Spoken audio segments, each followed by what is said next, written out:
The year 1066 stands as one of the most pivotal moments in English history, a year that would forever change the fabric of the nation. As winter gave way to spring, England found itself thrust into a severe political crisis following the death of Edward the Confessor on January 5th. The childless king's passing left a power vacuum that would attract ambitious claimants from across northern Europe, each believing they had a legitimate right to the English throne. This succession crisis emerged during the twilight of the Viking Age, a period that had profoundly shaped England through 2 centuries of Norse influence. The Vikings had left an indelible mark on English society, culture, and politics through their raids, settlements, and eventual integration into Anglo-Saxon communities. Their influence was particularly strong in the north of England, where place names, local customs, and even the everyday language of the people reflected this Norse heritage. The stage for this momentous battle was set in Yorkshire, a region that embodied the complex relationship between Anglo-Saxon and Norse cultures. Here, in the northern reaches of England, the landscape itself seemed to hold its breath in anticipation of the coming conflict. September had painted the countryside in rich autumnal colours, with golden wheat fields swaying gently in the cool breeze. The River Derwent, a strategic waterway that had witnessed countless historical events, wound its way through the valley like a silver ribbon, its waters reflecting the changing skies above. The weather that September was unusually mild, creating perfect conditions for military operations. The air carried the sweet scent of freshly harvested straw, mingled with the earthy aroma of damp soil, a reminder that this was still a land of farmers and labourers, despite the impending bloodshed. The peaceful pastoral scene would soon be transformed by the arrival of thousands of warriors, their presence announced by the rhythmic drumming of hooves against the earth and the metallic symphony of armour and weapons. Yorkshire's strategic importance cannot be overstated. Its location made it a natural gateway for invasions from the north, and its network of rivers provided excellent routes for ships to penetrate deep inland. The Viking forces under Harald Hardrada would have recognized the familiar terrain, as their ancestors had used these same waterways for generations to raid and settle these lands. The region's rolling hills and river valleys created natural corridors for movement and offered multiple vantage points for military commanders to survey the battlefield. In this crucial moment, England stood at a crossroads between its Viking past and its uncertain future. The battle that would unfold at Stamford Bridge would not only determine the immediate succession to the English throne, but would also mark the end of an era. The Norse influence that had shaped England for generations was about to face its greatest challenge, as 2 mighty armies prepared to clash in a confrontation that would echo through the centuries. This was more than just another battle for control of England. It represented a decisive moment in the transition from the Viking Age to the medieval period. The outcome would determine not only who would wear the English crown, but also the future character of the nation itself. As the armies gathered and the tension mounted, the peaceful Yorkshire countryside prepared to become the stage for one of the most significant battles in medieval history. If you are fascinated by epic battles and the Viking Age, get ready for an incredible story. Like now and subscribe to the Medieval Archives so you don't miss any of our historical adventures. At the heart of the Battle of Stamford Bridge stood 3 remarkable men whose ambitions and decisions would shape the future of England. Each brought their own unique history, motivations, and leadership style to this pivotal moment in medieval history. Harold Godwinson, the newly crowned King of England, emerged from one of the most powerful noble families in Anglo-Saxon England. His ascension to the throne in January 1066 came after years of diplomatic and military service to his predecessor, Edward the Confessor. Standing at the helm of the English forces, Harold was no ordinary nobleman turned king. His military expertise had been forged through years of campaigns against the Welsh and other adversaries. Perhaps his most remarkable quality was his ability to inspire unprecedented loyalty among his huscarls, household troops, and rapid response to threats. His tactical brilliance was demonstrated by his legendary ability to move large armies across England with remarkable speed, a skill that would prove crucial in the events to come. The opposing force was led by Harald Hardrada, whose very name struck fear into the hearts of his enemies. Known as the last great Viking, Hardrada's life read like an epic saga. Before claiming the Norwegian throne, he had served as captain of the Varangian Guard in Constantinople, fought in battles from Sicily to Jerusalem, and amassed legendary wealth through his adventures. Standing nearly 7 feet tall, his physical presence matched his oversized reputation. The nickname Hardrada, meaning hard ruler or ruthless, was well earned through his uncompromising leadership style and fierce combat abilities. By 1066, though in his 50s, he remained one of the most formidable warriors in Europe, commanding respect and fear in equal measure. The third key player in this drama was Tostig Godwinson, whose story adds a Shakespearean element of betrayal to the narrative. As Harold's own brother and the former Earl of Northumbria, Tostig's fall from grace and subsequent alliance with Harald Hardrada represents one of history's most bitter family feuds. His exile from England in 1065, following a rebellion of Northumbrian nobles against his harsh rule, had transformed him from a powerful English nobleman into a vengeful outcast. Tostig's intimate knowledge of English politics and territory made him an invaluable ally to Hardrada, though his primary motivation appears to have been revenge against his brother, rather than any true allegiance to the Norwegian cause. The relationship between these three men was complex and deeply personal. Tostig's betrayal of his brother Harold had its roots in family politics and personal ambition. His alliance with Hardrada was one of convenience, as both men saw an opportunity to achieve their separate goals through cooperation. Meanwhile, Harold Godwinson found himself in the extraordinary position of having to defend his crown against both his own brother and one of the most legendary warriors of the age. Each leader brought distinct military styles to the battlefield. Harold Godwinson was known for his defensive tactics and ability to exploit terrain advantages. Hardrada relied on aggressive Viking battle formations and the terror his reputation inspired. Tostig contributed local knowledge and political intelligence that made the invasion possible. Their personal stakes in this conflict were immense. For Harold Godwinson, it was about legitimizing his reign and protecting his kingdom. For Harald Hardrada, it represented perhaps his last chance to claim the greatest prize in Northern Europe. For Tostig, it was an opportunity for revenge and the possible restoration of his power. The convergence of these three remarkable personalities at Stamford Bridge would result in one of the most dramatic and consequential battles of medieval history. The Battle of Stamford Bridge represents far more than a mere territorial dispute or succession crisis.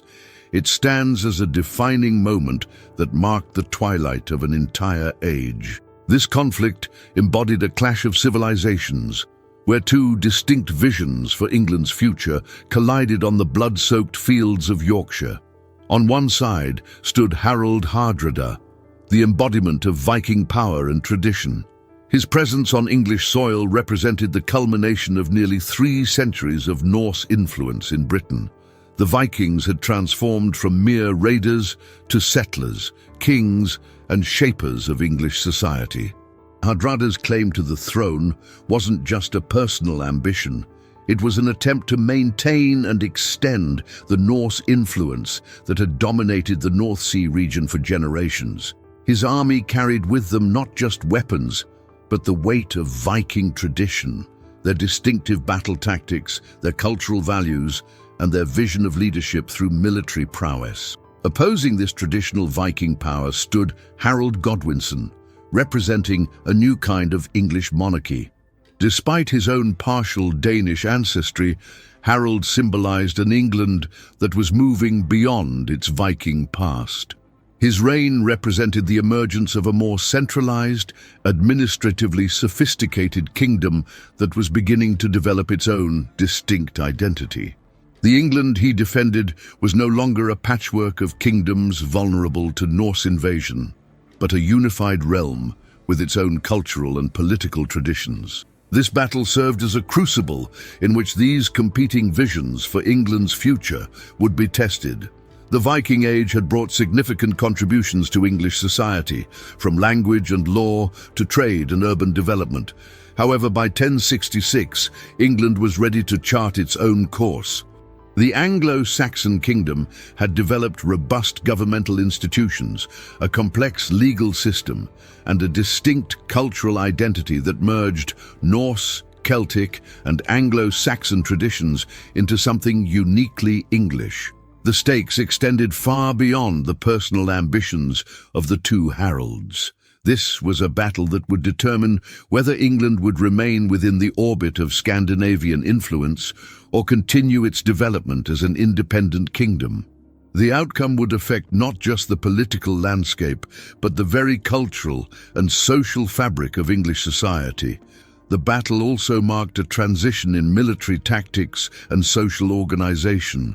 The Viking method of warfare, characterized by rapid raids and flexible command structures, faced off against the more organized Anglo-Saxon system of fyrd and huscarls. Harold Godwinson's army represented a more modern approach to military organization, with its professional corps of household troops supplemented by local militia, all serving under a centralized command. Perhaps most poignantly, this conflict represented the last great attempt by a Viking leader to determine England's fate through force of arms. Hardrada, known as the last of the Vikings, truly lived up to this moniker. His death at Stamford Bridge effectively marked the end of the Viking Age in England. The old world of Norse dominance was giving way to a new medieval order, where power would be increasingly based on administrative efficiency and feudal relationships rather than purely military might. This pivotal moment in history encapsulated a broader historical transition. The shift from the early medieval period, with its emphasis on personal warrior kingship, to a more institutionalized form of monarchy. The battle would help determine not just who would rule England, but what kind of England they would rule. One looking back toward its Viking heritage or forward toward a new medieval future. Are you enjoying this epic story? Comment below. Did you already know about this decisive moment in medieval history? Activate the bell and subscribe to the Medieval Archives for more incredible content like this. The Viking arrival in September 1066 was an awesome sight to behold. A fleet of 300 longships appeared on the horizon, their dragon-headed prows cutting through the waves as they approached the English coast. Harald Hardrada had assembled one of the largest Viking forces ever to target England, with approximately 9,000 battle-hardened warriors. The sheer scale of this invasion force demonstrated Hardrada's determination to claim the English crown. The Vikings' initial landing was followed by a significant victory at the Battle of Fulford on September 20th, where they decisively defeated the northern English forces led by Earls Edwin and Morcar. This early success must have bolstered their confidence, leading them to believe their campaign would continue unchallenged. What happened next would become legendary in English military history. When news of the Viking invasion reached Harold Godwinson in London, he demonstrated why he was considered one of the most capable military commanders of his age. In an extraordinary feat of logistics and leadership, Harold mobilized his army and marched them approximately 190 miles north in just 4 days, a journey that would normally take 2 weeks. This rapid response was unprecedented for the time, with his army covering nearly 50 miles per day while carrying full military equipment.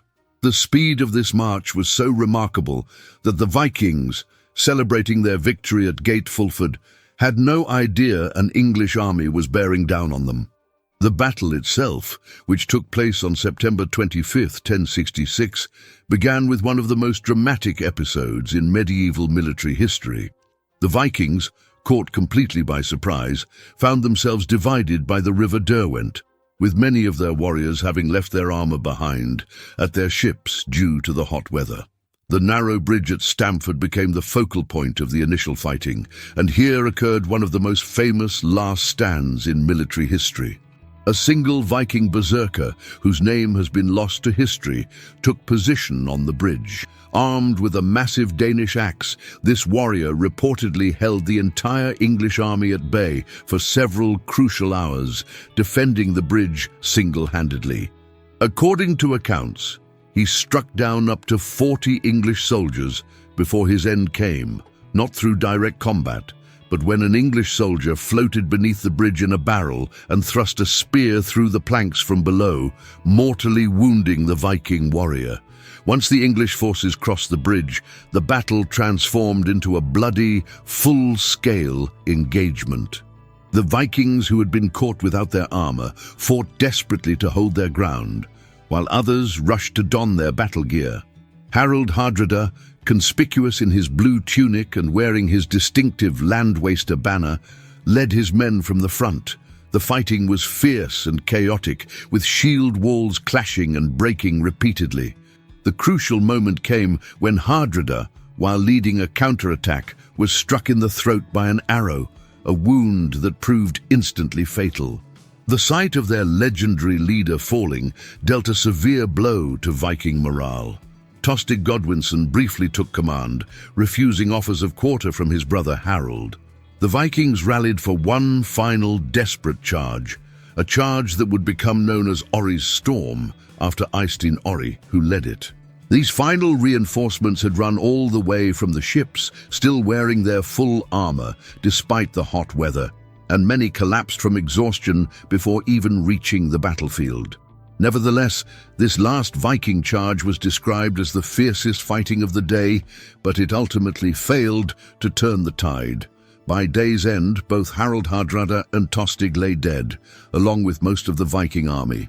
The scale of the Viking defeat was so complete that only 24 ships from the original fleet of 300 were needed to carry the survivors home to Norway.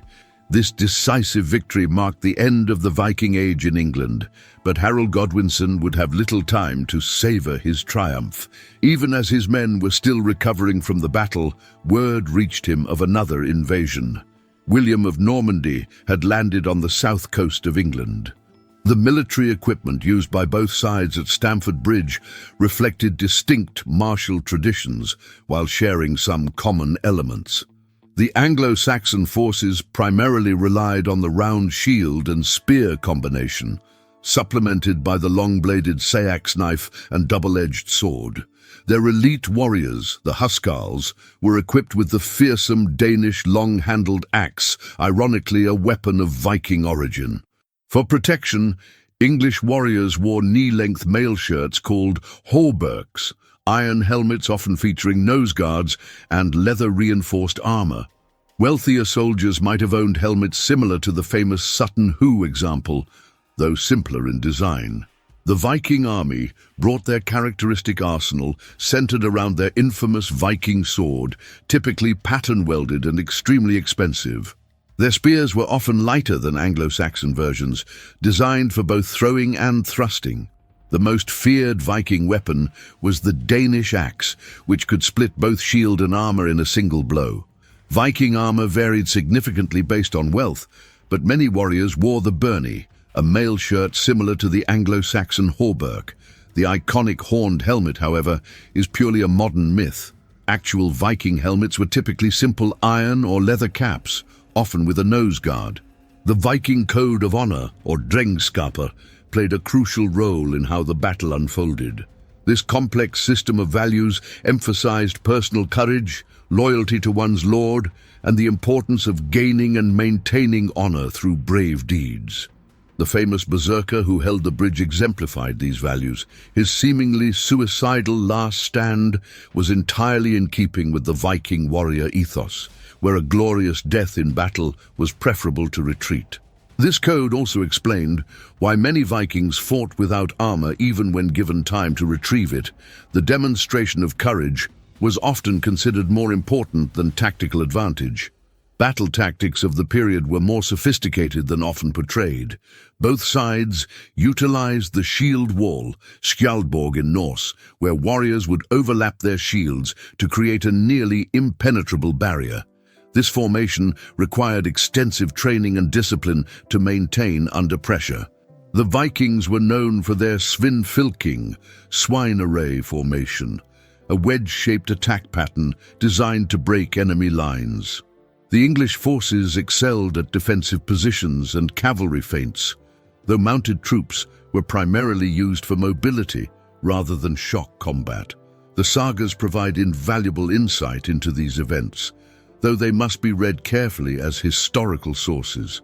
The primary accounts come from the Anglo-Saxon Chronicle and the later Norse sagas, particularly King Harold's saga in Snorri Sturluson's Heimskringla. These sources offer vivid details about the battle, including the famous bridge defense and Hardrada's death, but they were written decades or even centuries after the events they describe. However, they capture crucial details about military organization, weapons, and tactics that archaeology has largely confirmed. Some fascinating cultural details emerge from these sources. For instance, before major battles, Vikings would often engage in flyting, ritualized exchanges of insults with their opponents. Both sides would also have had their own battle cries, the Vikings calling upon Thor and Odin, while the English forces might have shouted ut, ut, out, out, or called upon St. Peter, England's patron saint at the time. The battle also showcases the complex religious dynamics of the period. While the Vikings still maintained many pagan traditions, many, including Harald Hardrada himself, were Christian. This religious overlap meant that both armies likely prayed to the same god before battle, though the Vikings might have hedged their bets with appeals to the old gods as well. Archaeological evidence has revealed interesting details about the battle's aftermath. Mass graves found in the area contain warriors buried with a mix of Anglo-Saxon and Viking grave goods, suggesting that despite the ferocity of the fighting, the dead of both sides were treated with respect. This reflects a level of mutual cultural understanding that had developed through centuries of interaction between these peoples. The battle's most enduring cultural impact was perhaps its role in marking the end of the Viking Age in England. While Norse influence would continue through trade and settlement, the military threat that had shaped English society for centuries effectively ended on that September day in 1066. The Battle of Stamford Bridge effectively marked the conclusion of nearly 3 centuries of Viking influence in England through military action.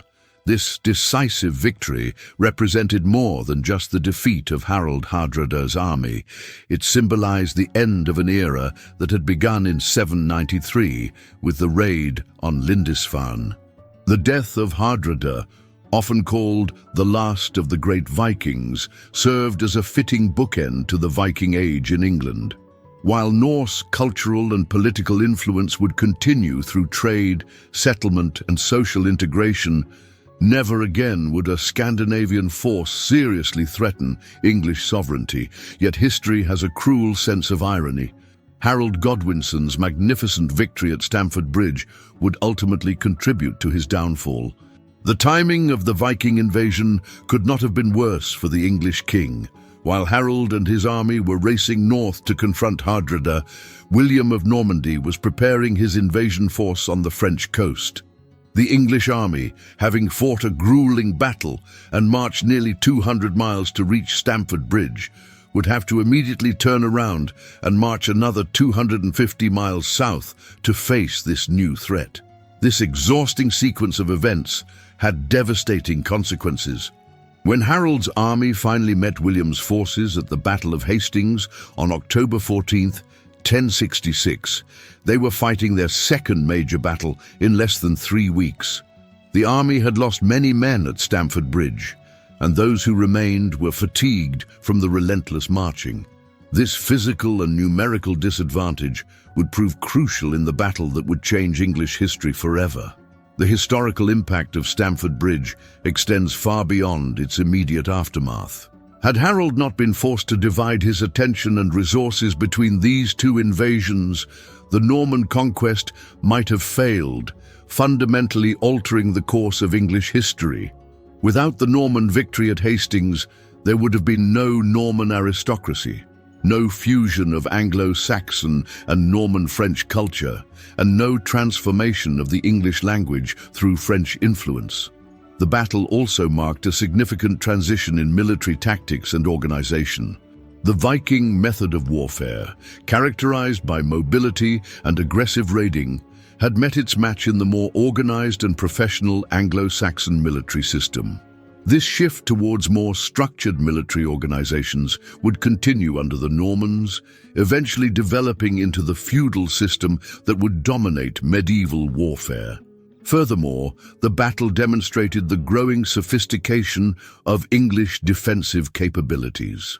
Harold's ability to rapidly move a large army across the country showed that England had developed an impressive military infrastructure. This organizational capability, though ultimately unable to prevent the Norman conquest, would influence military planning for centuries to come. The battle's legacy can also be seen in the cultural memory of both England and Norway. For Norway, the death of Harald Hardrada marked the end of its ambitions to control England and signaled a shift in Norwegian politics away from expansion and towards internal development. For England, while the battle's significance was somewhat overshadowed by the Norman conquest that followed, it remained a powerful symbol of Anglo-Saxon military prowess and national defense.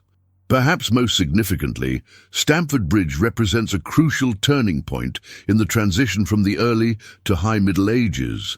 The Viking Age, with its emphasis on personal warrior kingship and raiding warfare, gave way to the more institutionalized and territorial warfare of the feudal period. The battle thus stands as a boundary marker between two distinct epochs of European history. The legacy of Stamford Bridge continues to resonate in modern times. The battle serves as a reminder of how seemingly separate historical events can be intricately connected, and how the outcome of one conflict can unexpectedly influence another. It demonstrates how the course of history can turn on the cruel vagaries of timing and circumstance, and how even a great victory can ultimately contribute to a final defeat. The symbolism of Harald Hardrada as the last Viking carries profound historical weight. In his person, we see the culmination of centuries of Viking tradition, ambition, and martial prowess. Hardrada embodied everything the Viking Age represented. A warrior king who had wandered far, fought in distant lands, amassed great wealth, and ultimately died pursuing the ancient Norse dream of conquering England. His death at Stamford Bridge wasn't just the fall of a single warrior, but the end of an era that had shaped northern Europe for generations. Like Beowulf's dragon, Hardrada represented the last great ember of an age that was fading into memory. The medieval England that emerged from this period was fundamentally transformed. The country stood at a crucial crossroads between its Anglo-Saxon past and its Norman future. The Battle of Stamford Bridge marked the last time England would face a serious Scandinavian invasion, but it also represented the final flourishing of Anglo-Saxon military might before the Norman conquest would reshape the nation's political and social landscape. This transition period saw England evolving from a loose confederation of kingdoms into a more centralized state, though the Norman conquest would soon accelerate and redirect this process. Perhaps the most enduring legacy of the Viking Age in England is the profound influence Norse culture left on English society, an influence that persists to this day. This impact can be seen most clearly in language. Words like sky, egg, law, window, and thousands more entered English through Norse influence. Place names across northern and eastern England still bear witness to Viking settlement. Any town ending in by, thorp, or toft reveals its Norse heritage. The Vikings also left their mark on English legal and social institutions, including the concept of the hundred as an administrative district and the institution of the thing or assembly. The Vikings' influence extended beyond mere linguistics and administration. Their trading networks helped integrate England into a broader North Sea economic community. Their shipbuilding techniques revolutionized maritime technology. Their artistic styles influenced English decorative arts, as seen in the intricate interlace patterns that adorned manuscripts and stone carvings. Even English Christianity was affected, as the Vikings' eventual conversion helped create a unique blend of Norse and Christian traditions. The events of 1066, beginning with Stamford Bridge and ending with Hastings, would create a New England that merged Anglo-Saxon, Norse, and Norman influences into something entirely unique. This cultural fusion would prove remarkably resilient and adaptive, helping to create the foundation for the English nation that would emerge in the centuries to come. Today, standing on the peaceful fields near Stamford Bridge, it's hard to imagine the clash of arms and the dying of an age that occurred there. Yet this battle, fought on an autumn day nearly a millennium ago, continues to resonate through English history. It reminds us that historical transitions are rarely clean breaks. The Viking Age didn't end in a single day, just as their influence didn't disappear with Harald Hardrada's death. Instead, it was absorbed, transformed, and integrated into the new society that would emerge. The Battle of Stamford Bridge thus stands as a testament to both the transient nature of power and the enduring impact of cultural exchange. While the Vikings' military dominance ended, their cultural legacy remained, woven inextricably into the fabric of English society. In this way, perhaps, the Vikings achieved a more lasting conquest than Harald Hardrada could have ever imagined. Not through force of arms, but through the gradual, peaceful integration of their culture, language, and traditions into the very essence of what it means to be English. This moment in history teaches us that civilizations don't simply replace one another. They merge, adapt, and transform. The England that emerged from 1066 was neither purely Anglo-Saxon, Norse, nor Norman, but a unique synthesis of all these influences. This legacy of cultural adaptation and integration remains one of England's greatest strengths, a pattern that would repeat itself throughout its history. If you were impressed by this epic battle, leave a like, share it with your friends, and don't forget to subscribe to the Medieval Archives. Want to know what happened next in Hastings? Comment below. See you in the next video.